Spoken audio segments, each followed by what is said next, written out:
जी अस्सलाम वालेकुम रहमतुल्लाहि व बरकातुहू। दो बयान हैं जिन पर मैं बात करना चाहता हूँ। एक बयान है शहबाज शरीफ साहब का, वज़ीर आज़म साहब का, जिनके अब चंद दिन रह गए वज़ारत उज़्मा में।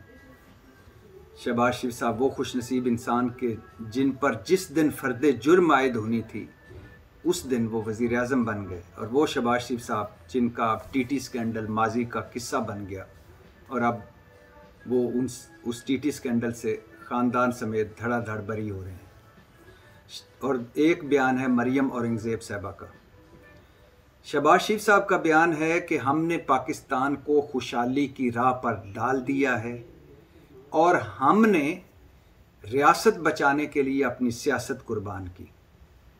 और मरियम औरंगज़ेब साहबा का बयान है या उनका फरमाना है कि पाकिस्तान तहरीक इंसाफ का 4 साला दौर सहाफ़ियों के लिए सेंसरशिप का दौर था, और इससे पहले वो एक मरतबा फरमा चुकी हैं कि हमारे दौर में जर्नलिज़म में, सहाफ़त में सेंसरशिप नहीं हुई, ये पीटीआई के दौर में हुआ करती थी।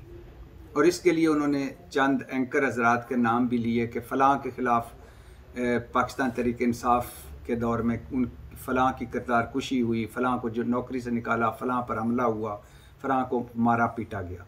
जबकि अपने दौर को उन्होंने कहा कि ये सहाफ़त के लिए एक आज़ाद दौर था और सहाफ़त के लिए एक बहुत अच्छा दौर था।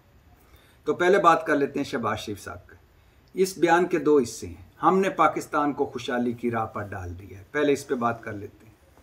शहबाज शरीफ साहब, चौथी मरतबा मरकज़ में आपके घर की हुकूमत है। 3 दफ़ा नवाज शरीफ साहब और चौथी दफ़ा आप, और आपके इत्तेहादी पीपल्स पार्टी की भी चौथी मरतबा वो मरकज़ में इक़्तिदार में आए। उनकी तो छोड़ें, जो उनका रोटी कपड़ा और मकान था 1970 में, और 2023 में बिलावल भुट्टो जो नारा बेच रहे हैं रोटी कपड़ा और मकान का, तो उसके लिए तो सिंध में चले जाएं और देख लें कितनों को रोटी कपड़ा और मकान मिला है। आपने कहा है कि हमने, यानी पाकिस्तान को 13 जमातों ने, पीडीएम ने खुशहाली की राह पर डाल दी है। शहबाज शरीफ साहब, आपको ये बयान देते हुए ज़रा भी खौफ खुदा नहीं आया? 15 साढ़े 15 महीने का पहला पाकिस्तान जो था, जो इमरान खान का दौर था, जिसमें आप समझते थे कि ये बदतरीन दौर रहा है उस दौर को देख लें और आज का हालात देख लें, तो क्या आप समझते हैं वाकई आप सीरियस हैं? मजाकिया जोक तो नहीं मार रहे, जुकीले हो गए हैं लगता है आप। अब मजाक कर रहे हैं इस कौम के साथ कि हमने खुशहाली की राह पर डाल दी है। कौन सी महंगाई रिकॉर्ड साज हुई है आपके इस दौर में, 75 साल तारीख में, पाकिस्तान की तारीख में।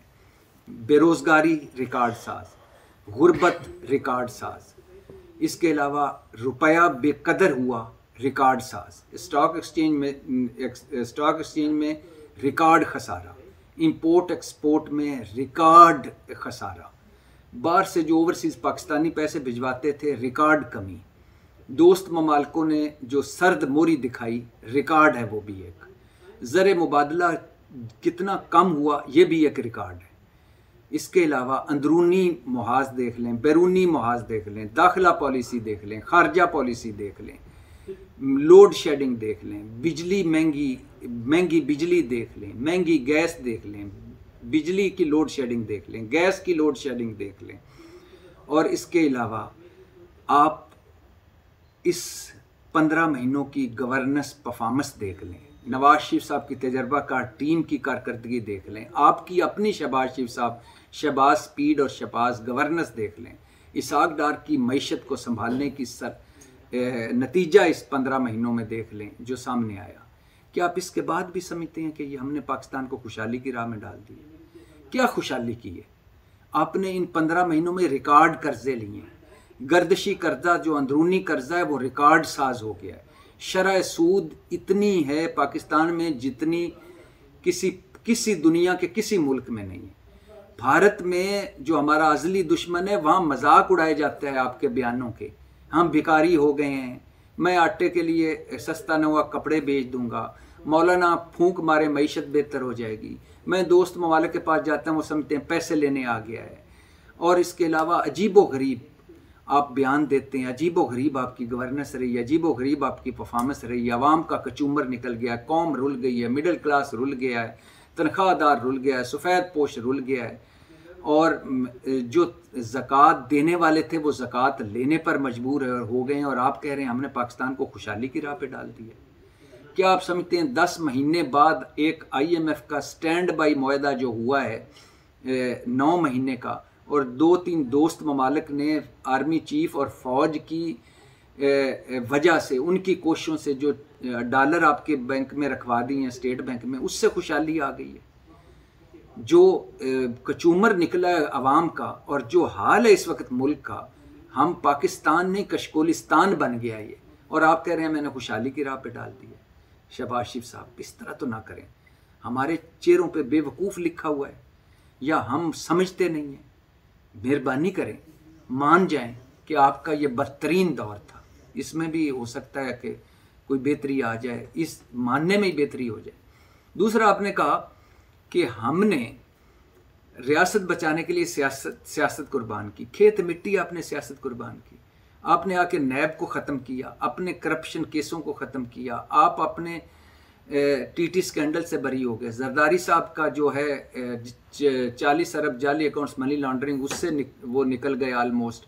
1100 अरब के जो केस करप्शन मेगा स्कैंडल्स थे वो खुखवाते चले गए, EVM ख़त्म की, नवाज शरीफ की नाअहली ख़त्म की, सुप्रीम कोर्ट के ख़िलाफ़ जंगें आपने लड़ी, आइन तोड़ा, सुप्रीम कोर्ट के फ़ैसलों को मजाक बनाया, और बदतरीन दौर रहा हर लिहाज से, इंसानी हकूक़ के हवाले से, सहाफ़त के हवाले से, और अपने सियासी मुखालफिन के हवाले से। और आप कह रहे हैं कि हमने रियासत पर सियासत कुर्बान की। आपकी तो मौजें लग गई हैं, अब तो आप इस पोजीशन में आ गए हैं कि अगले इलेक्शन में आपका सियासी मुखालफ है कोई नहीं, आप इलेक्शन भी हो सकता है जीत जाएं। और दूसरी बात है, आप इस पोजीशन, तराजू का पलड़ा बराबर हो गया है, लेवल प्लेइंग फील्ड ऐसी है कि प्लेइंग फील्ड में आप ही आप हैं, और नवाज शरीफ की वापसी हो रही है, आपके सियासी मुखालफिन जेलों में हैं। कौन सी सियासत कबूल की आपने कुर्बान की है? आपकी तो वो 5 उंगलियां घी में है, सर कढ़ाई में है, आपकी सियासत तो बल्ले बल्ले हो गई है। आपने तो इन 15 महीनों में वो काम कर लिए हैं जो कभी सोचे भी नहीं, 15 सालों में नहीं हो सकते थे। तो पता नहीं आपने कौन सी रियासत बचाई है और कौन सी सियासत कुर्बान की है। मरियम औरंगज़ेब साहबा पे आ जाएं, वो कहती हैं कि PTI के दौर में सेंसरशिप थी, हमारे दौर में नहीं। वाह मरियम औरंगज़ेब साहबा, आपके दौर में कुछ भी नहीं था। आपका दौर जब लिखा जाएगा, इस दौर की तारीख, तो आपको पता लगेगा कि आपके दौर में क्या हुआ है। PTI का दौर अनडाउटेबली, उसमें बहुत मीडिया पे दबाव था, उसमें बहुत कुछ होता था, उसमें आप बहुत सारे सहाफ़ियों की नौकरियां भी गईं, बहुत सारे सहाफ़ियों पे हमले भी हुए, मान लिया। लेकिन आपके दौर में चैनल बंद हुए हैं, सहाफ़ियों पे 16 पर्चे हुए गद्दारी के, दहशतगर्दी के, सहाफ़ियों को मुल्क से भागना पड़ा है। और अर्श शरीफ कीनिया सैर करने के लिए नहीं गया था, वहाँ जो उस शहीद हुआ है वो आपका दौर था। और बाकी जो अभी जेलों में हैं या मुकदमे भुगत रहे हैं, ये भी आपका ही दौर है। और दूसरी बात यह है कि पैमरा की पाबंदियाँ, एक सवाल किया था वो आज़म चौधरी ने शहबाज शरीफ साहब से, वो PTV के दरवाजे उसके लिए बंद हो गए हैं। आप कह रहे हैं कि आपका दौर में बड़ा शानदार दौर था, पुराना दौर, अजीब दौर था। असल प्रॉब्लम आप लोगों का ये है कि जब आप अपोजिशन में होते हैं तो आपको इंसानी हकूक़ याद रहते हैं, आज़ादी सहाफ़त याद रहती है, आपको आप खैर से इंसानी हकूक़ के अलम बरदार होते हैं, आइन और कानून की बातें करते हैं। जो ही इक़्तिदार में आते हैं आप इंसानी हकूक़ भूल जाते हैं, फ़िरौनियत आ जाती है, आज़ादी सहाफ़त ख़त्म हो जाती है, और उसके बाद सारा कुछ भूल जाते हैं, और खैर से आप अव्वल नंबर पे आ जाते हैं। पता है मरियम औरंगज़ेब साहब, आपने इमरान रियाज के बारे में क्या कहा कि वो तो सहाफ़ी नहीं है, वो तो एक जमात का तर्जमान है।